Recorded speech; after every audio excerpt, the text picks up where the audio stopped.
NEET के बाद मुझे एक प्रॉब्लम हुई और सरप्राइजिंगली उसका रिलेशन मार्क्स से भी नहीं था और रैंक से भी नहीं था। प्रॉब्लम ये थी कि मुझे समझ ही नहीं आ रहा था कि अब करना क्या।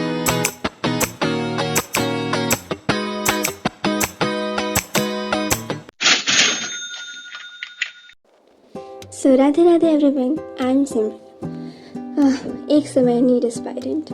वेल, एग्ज़ाम देने के बाद का ये हाल है जो ऑफ कोर्स मतलब ये तो नहीं बोलूँगी कि कोई नहीं करता, बट बहुत कम लोग करते हैं। मतलब after exam thoughts, feelings, seriously यार, एग्ज़ाम से पहले मैं सोचती थी बस नीट ख़त्म हो जाए ना तो फिर सब ठीक है, मतलब ये करूँगी वो करूँगी।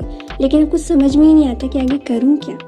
मतलब नीट ख़त्म हुआ और लाइफ ने बोला अच्छा अब बता और क्या करना है आगे, और मेरे पास कोई भी जवाब नहीं था। वैसे पिछले कई महीनों से लाइफ का एक रूटीन बन गया था ना, उठो पढ़ो गिल्ट लो फिर से पढ़ो। बट कभी कभी तो मतलब इतना पढ़ लेते थे कि घर वाले बोलते थे बेटा जिंदा हो ना, ठीक हो ना, क्योंकि तबीयत की तो वैसे भी वाट लगी हुई थी। वाट वेल ये वर्ड मैंने अभी भी सीखा है। इट मीन्स कि मतलब तहस नहस हो चुकी थी मेरी हेल्थ। अभी भी वही है बट पहले से कुछ ठीक है। और फिर एक दिन एग्ज़ाम देकर हम लोग आए, उसके बाद सब कुछ ख़त्म। मतलब बिल्कुल मतलब जो रूटीन था पहले वो ख़त्म। सुबह उठना पढ़ना ये सब मतलब सब कुछ जैसे ख़त्म, एकदम एक वॉइड के जैसा। समझ सकते हो ना, खालीपन। पहले 2-3 दिन तो अच्छा लगा कि चल कोई टेंशन नहीं है।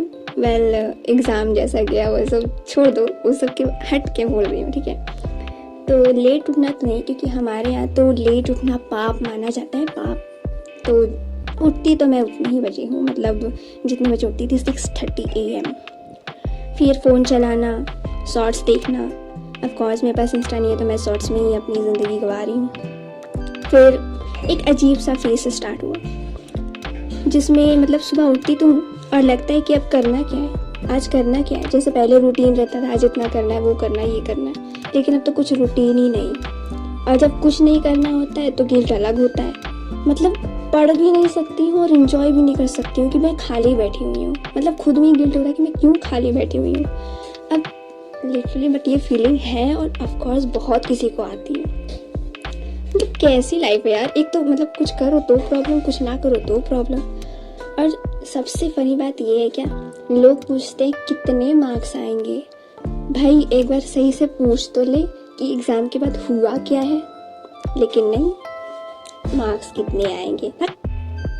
सो वेल एक बात और, क्योंकि सच बताओ तो नीट सिर्फ एक एग्ज़ाम नहीं होता। कोई कोई अपने 2 साल 2-3 साल ये तो 4 साल लाइफ की होती है। मतलब समझ रहे हो, मतलब जिस फेज से मैं गुजर रही थी वो अब अचानक ख़त्म हो चुका है। हर दिन का एक सेंटर पॉइंट होता था और जब अचानक सब चीज़ ख़त्म हो जाता है तो कितना एम्प्टी फील होता है। और ये नॉर्मल नहीं, ठीक है। बहुत किसी के लिए बता रहे भाई नॉर्मल है, आराम से घूमो फिरो। क्या करूँ यही तो समझ में नहीं आ रहा, हर चीज़ लग रहा है वेस्ट ऑफ टाइम। वेल मैं ये वीडियो इसलिए बना रही हूँ क्योंकि मुझे लगा शायद मैं ही ऐसा फील नहीं कर रही हूँ, बाकी लोग भी कोई है तो वो रिलेट कर पाएँ, उनको भी लगे कि भाई हाँ कोई और भी है जो ऐसा फील कर सके। लेकिन अभी जैसे बहुत सारे स्टूडेंट्स हैं, इट मीन्स मेरे चैनल पे, तो कमेंट से ही पता चला कि सिर्फ मैं ही ये चीज़ फील नहीं कर रही हूँ, और भी बहुत कोई है। तो अगर तुम भी कभी रैंडमली रूम में बैठे बैठे सोच रहे हो कि अब क्या, तो वेलकम टू द क्लब। हम लोग सब साथ यहीं पर है। रिजल्ट जो भी हो, वेल ये फेज़ भी निकाल ही जाएगा क्योंकि टाइम है, टाइम बीत ही जाएगा। और शायद कुछ साल बाद हम लोग यही टाइम सोच करके हंसेंगे कि हम लोग खाली बैठे हुए थे कभी, क्योंकि आगे आने पे तो हमको नहीं लगता कभी ऐसा टाइम भी मिलेगा। फिलहाल तो बस सरवाइव करना है कुछ दिनों, उसके बाद भगवान जाने। और कमेंट करके ऑनेस्टली बताना नीट के बाद तुम्हारे सबसे वियर्ड एक्सपीरियंस क्या रहे, मैं कमेंट पढ़ूंगी। Bye bye.